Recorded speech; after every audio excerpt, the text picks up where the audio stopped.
Assalamualaikum warahmatullahi wabarakatuh.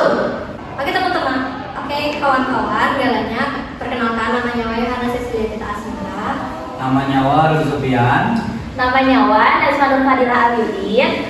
Perkenalkan namanya Wasito. Perkenalkan namanya Wan Alitia. Perkenalkan namanya Wa'ani Ahdiani. Oke kawan-kawan, galanya kami udah berkenalan. Jadi selanjutnya kita akan masuk ke sesi pematerian. Oke, Kalimantan Timur. Jadi sejarah asal-usul Kalimantan Timur ya. Yang pertama itu Kalimantan Timur adalah sebuah provinsi yang ada di Pulau Kalimantan. Kalimantan Timur sendiri mempunyai luas total 127.369,92 km persegi. Terus juga di Kalimantan Timur itu merupakan salah satu provinsi dengan tingkat penduduk terendah keempat di Indonesia.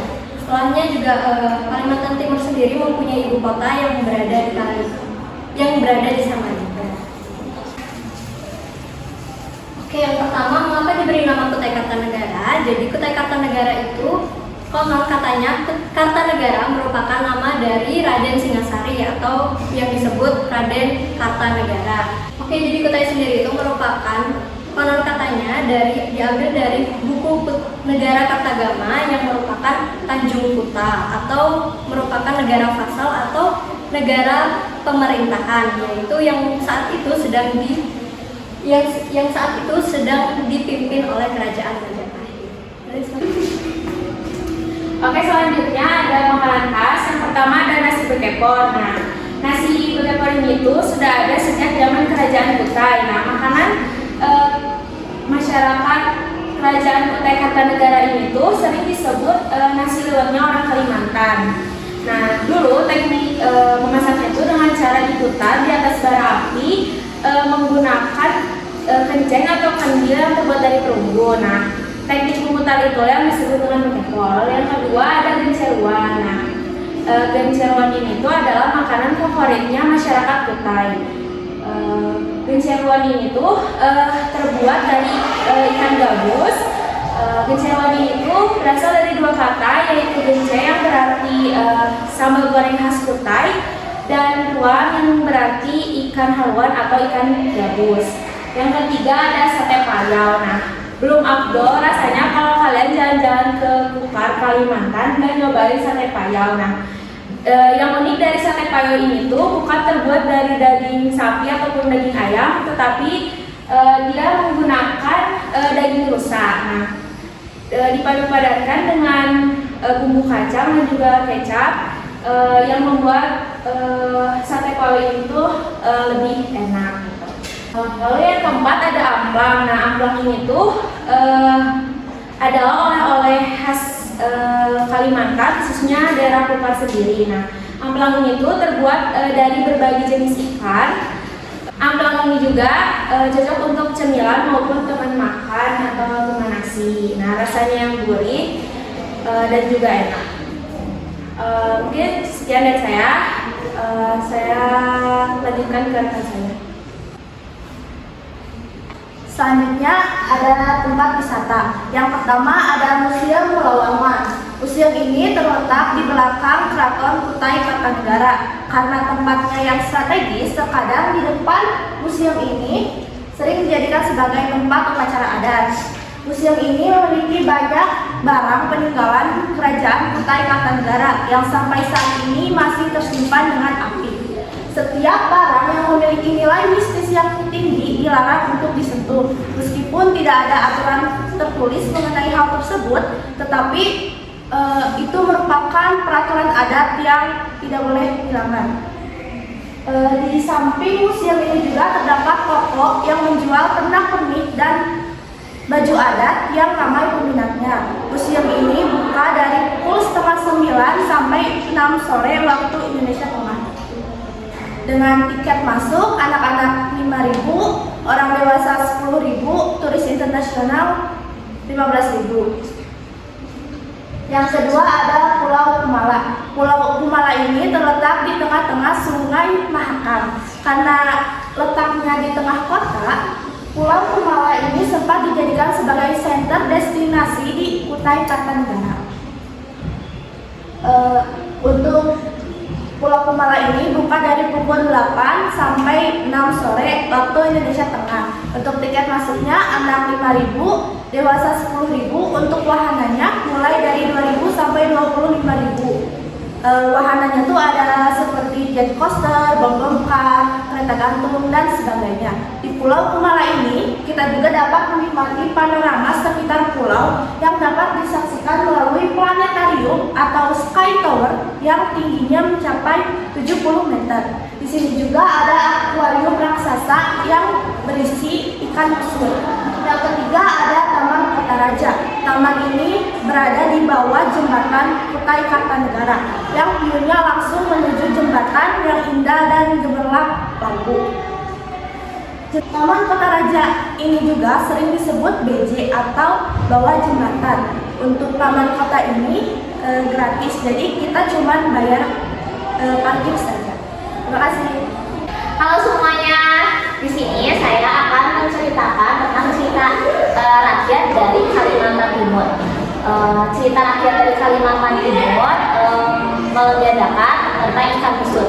Ikan pesut ini adalah ikan mamalia menyerupai lumba-lumba, tetapi ikan pesut termasuk ke dalam ikan yang hampir punah, dan ikan pesut juga tidak bisa dijumpai di mana-mana. Jadi ikan pesut ini hanya bisa ditemukan di daerah tertentu saja, seperti di Sungai Mahakam, Kalimantan Timur. Jadi pada zaman dahulu kala di sebuah desa kecil di Muarai, Kalimantan Timur terdapat seorang ayah. Seorang ayah tinggal bersama kedua anaknya. Sang ayah selain berperan menjadi sosok ayah, dia juga berperan menjadi sosok ibu. Ayah termasuk orang yang bertanggung jawab dan bekerja keras. Setiap hari ayah selalu ke hutan untuk mencari kayu bakar lalu menjualnya ke pasar. Sang ayah selain mencari nafkah, dia juga memasak dan membersihkan rumah untuk kedua anaknya. Suatu hari ayah merenung, ayah merasa lelah sehingga ia berpikir untuk menikah lagi. Tak lama ayah menikah lagi dengan wanita yang paling cantik. Wanita itu awalnya sangat menyayangi kedua anak ayah tersebut. Kehadiran ibu tiri bagi anak-anaknya itu sangat bahagia. Semakin hari, semakin lama karena kehadiran ibu tiri, ayah memutuskan untuk mencari kayu bakar ke dalam hutan lebih dalam. Suatu hari, sang ibu tiri menyuruh kedua anak tersebut melakukan pekerjaan yang tidak dapat dilakukan oleh anak-anak. Ibu tiri menyuruh kedua anak tersebut untuk mengangkut air dari sungai. Namun karena mereka masih anak-anak dan tubuh mereka pendek, sehingga anak-anak tidak dapat memenuhi apa yang ibu tiri inginkan. Anak-anak membawa air dari sungai kesulitan dan kesusahan, sehingga saat perjalanan pulang air yang dibawa mereka itu tumpah, dan saat sesampainya di rumah kedua anak-anak itu malah dimarahi oleh ibu tirinya. Ibu tirinya bilang bahwa kedua anak tersebut mereka adalah anak yang nakal dan tidak penurut. Suatu hari, di hari yang berbeda, ibu tiri menyuruh anak-anak untuk pergi ke hutan dan mencari kayu bakar. Anak-anak mau tidak mau harus berjalan ke hutan mencari kayu bakar karena mereka takut sang ibu tiri marah besar. Anak-anak mencari kayu bakar terus ke dalam hutan hingga sinar matahari pun tidak terlihat. Anak-anak memilih untuk bermalam di dalam hutan karena kayu bakar yang mereka temui itu belum banyak. Sang kakak berbicara pada adiknya, "Dek, sebaiknya kita bermalam saja di sini." Dan adiknya pun menjawab, "Iya kak, sebaiknya kita bermalam saja di sini. Jika kita pulang, kayu bakar yang kita bawa belum cukup banyak, ibu pasti akan marah." Akhirnya mereka bermalam di hutan dan tidur di hutan. Mereka memutuskan pagi hari mereka akan mencari kayu bakar kembali lalu pulang ke rumahnya. Hingga akhirnya mereka sampai ke rumah dengan kayu bakar yang sangat banyak. Saat mereka sampai di rumah, mereka mencari kedua orang tuanya, baik itu ayah dan ibu tirinya. Namun saat mereka menyusuri ruangan setiap rumah, ternyata mereka tidak menemukan ayah beserta ibu tirinya. Mereka sangat kelaparan, namun mereka takut untuk makan. Pada saat mereka pergi ke dapur, ternyata di dalam kendi ada ketan yang masih panas. Sang adik bilang pada kakaknya, "Kak, aku sangat lapar." Namun sang kakak menjawab, "Iya, aku juga lapar. Tapi kita tunggu ibu datang saja ya. Jika kita memakannya tanpa sepengetahuan ibu, nanti ibu akan marah." Mereka memutuskan akan memakan ketan panas itu setelah ibu tirinya datang. Namun karena mereka yang kelaparan dan sudah melakukan pekerjaan yang seharusnya tidak dikerjakan anak kecil, akhirnya mereka memakan ketan yang di dalam kendi itu. Kedua anak tersebut memakan ketan yang masih panas itu dengan sangat lahap, sehingga mereka tidak sadar bahwa ketan di dalam kendi itu sudah habis. Setelah ketan di dalam kendi itu habis, ibu tiri dan ayah muncul dalam bersamaan. Sang ayah sangat terkejut saat melihat ketan panas di dalam kendi itu sudah habis dimakan oleh kedua anaknya. Sang ibu yang melihat pemandangan itu juga sangat marah pada kedua anak tersebut. Sang ibu memarahi kedua anak tersebut. Sang ibu berkata, "Lihat Kakanda, anak-anak sangat nakal. Anak-anak bermain hingga tidak pulang dan pulang hanya untuk memakan ketan yang masih panas saja. Ketan ini juga sudah habis." Mendengar perkataan istri, sang ayah sangat marah besar. Sang ayah memarahi kedua anaknya dengan perkataan yang kasar dan tidak pantas untuk orang tua kepada anaknya. Sang ayah berbicara pada anaknya, "Hei kalian ini anak yang nakal, kalian ini anak yang rakus, kalian ini anak ikan apa anak manusia?" Tak lama setelah sang ayah mengucapkan itu, suara petir yang sangat keras bergemuruh di sekitaran rumah mereka. Setelah suara petir itu terdengar, kedua anak tersebut merasakan bahwa kulitnya merasa panas. Lalu tak lama kulit dari kedua anak tersebut mulai menghitam. Sang anak yang merasa kepanasan akhirnya berlari ke Sungai Mahakam di dekat rumahnya. Sang anak akhirnya menyeburkan diri ke Sungai Mahakam karena kepanasan. Setelah mereka menyeburkan diri, tak lama tubuh mereka perlahan-lahan berubah menjadi ikan. Sang ayah yang merasa khawatir pada anaknya mengikuti anaknya berlari. Sang ayah hanya bisa melihat anaknya yang berubah menjadi ikan. Sang anak di dalam air sana hanya melihat sang ayah yang tampak menangis terseduh-seduh. Sang ayah juga hanya melihat kepada kedua anaknya yang telah berubah menjadi ikan. Sang anak menatap ayahnya dengan sedih, seperti berkata, "Selamat tinggal." Lalu setelah itu, kedua ikan tersebut akhirnya berenang ke tengah sungai. Jadi dari cerita ini kita dapat menyimpulkan bahwa kita jangan mudah percaya kepada omongan orang lain, apalagi itu yang bukan sebagian dari keluarga kita.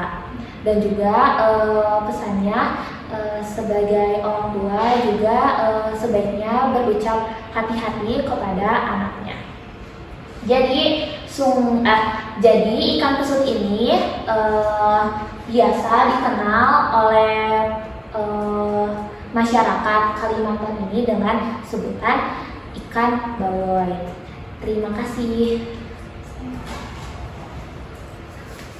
Semuanya, di sini aku mau mempresentasikan tentang keunikan Kalimantan Timur. Kalimantan Timur yang pertama mempunyai acara budaya yang bernama Erau atau pesta rakyat yang diawali dengan melakukan ritual oleh para kepala suku serta seluruh anggota keluarga kerajaan, festival budaya ini juga mengundang banyak penari dan dari berbagai negara serta berbagai tarian dari wilayah-wilayah di Indonesia di setiap tahunnya. Acara budaya ini ditutup dengan pesta rakyat, yaitu mengulur naga dan berlimbur. Mengulur naga merupakan acara yang sakral di mana para kepala adat mengembalikan replika kepala naga laki dan naga betina yang dibawa dari keraton Kutai menuju Kutai Lama Anggana untuk dilemparkan ke sungai. Selanjutnya ada Belimbur. Belimbur adalah ritual terakhir sekaligus penanda berakhirnya perayaan Erau. Belimbur adalah proses upacara adat yang dilakukan untuk menyucikan diri dari Sultan Kutai Kartanegara Ing Martadipura dari pengaruh jahat. Keunikan selanjutnya yaitu ada lembu swanak. Hewan ini telah menjadi lambang kerajaan Kutai hingga Kesultanan Kutai dari Kartanegara. Hewan ini telah menjadi hewan dalam mitologi rakyat Kutai yang disucikan karena merupakan tunggangan Mulawarman yang bertahta sebagai Raja Kutai sekitar 1500 tahun silam. Lembu swanak merupakan sosok berwarna keemasan berwujud binatang lembu atau sapi yang mengenakan mahkota di atas kepalanya, memiliki belalai dan gading seperti gajah. Sayap yang mengepak seperti garuda, kuku dan taji yang menyerupai ayam jantan dengan bagian badan yang bersih seperti naga. Baik, terima kasih. Itu saja dari saya. Oke, selanjutnya kita masuk ke tarian khas Kalimantan Timur, ada tari Depes dan tari lele. Tari Jepang ini yang biasanya diiringi oleh musik tradisi yang disebut pingkilan, memiliki ciri khas ragam gerak yang tidak dimiliki oleh tari sejenis di daerah lainnya. Ragam gerak dalam tari Jepang ini dipengaruhi oleh kondisi dan letak geografis di daerah Kutai. Tari Jepang ini memiliki tempo yang dulu berfungsi sebagai hiburan dalam rangka penobatan raja-raja dari Kesultanan Kutai Kartanegara di Tenggarong, dan sebagai tari pergaulan muda dan budi, misalnya untuk mengadu janji, berkasih kasihan, dan sebagainya. Kemudian, sejak era 1970-an, tarian sebenarnya ini umumnya digunakan dalam acara penyambutan tamu, seperti tamu-tamu dari daerah, upacara perkawinan, dan untuk mengisi acara-acara dalam hari besar lainnya, misalnya nih, hari ulang tahun Provinsi Kalimantan Timur, hari ulang tahun Kota Tenggarong, dan hari ulang tahunnya Kota Samarinda. Yang kedua yaitu tari leleng. Tari leleng merupakan kesenian rakyat suku Dayak Kenyah yang ada di pedalaman Kalimantan Timur. Dalam kehidupannya, mereka percaya bahwa nenek moyang mereka ini datang di bumi dalam perantara burung enggang. Oleh karena itu, mereka sangat menghormati burung enggang ini. Salah satu bentuknya penghormatan terhadap burung enggang diekspresikan melalui seni tari, yaitu tari leleng ini. Tari leleng ini menjadi kesenian tari lain yang dapat ditemukan dalam suku Dayak Kenyah lebih tepatnya di Kalimantan Timur. Tarian ini menyajikan kisah seorang gadis yang kebingungan karena kehilangan kekasih hatinya. Melalui kisah inilah kemudian tari leleng ini tercipta dengan gerakan yang melambangkan kegelisahan sang gadis. Nama dari gadis ini berdiri adalah Hutan Alom yang merupakan seorang gadis yatim. Kisah Hutan Alom ini pada dasarnya juga tidak hanya karena kehilangan kekasihnya, adanya paksaan yang dilakukan oleh orang tua angkatnya supaya mau menikah dengan lelaki lain yang tidak dicintainya. Nah, juga menjadi pemicu kegelisahan dari Hutan Alom ini. Hal inilah kemudian yang membuat gerakan dalam tarian ini tidak sedikit yang melambangkan kegelisahan seorang sang gadis ini. Tentunya hal ini supaya gerak dalam tarian dapat menyampaikan pesan dari kisah di balik penciptaan tarian ini. Oke, biar kita nggak penasaran ya, kita langsung saja saksikan tarian tari leleng yang akan ditampilkan oleh kelompok kami.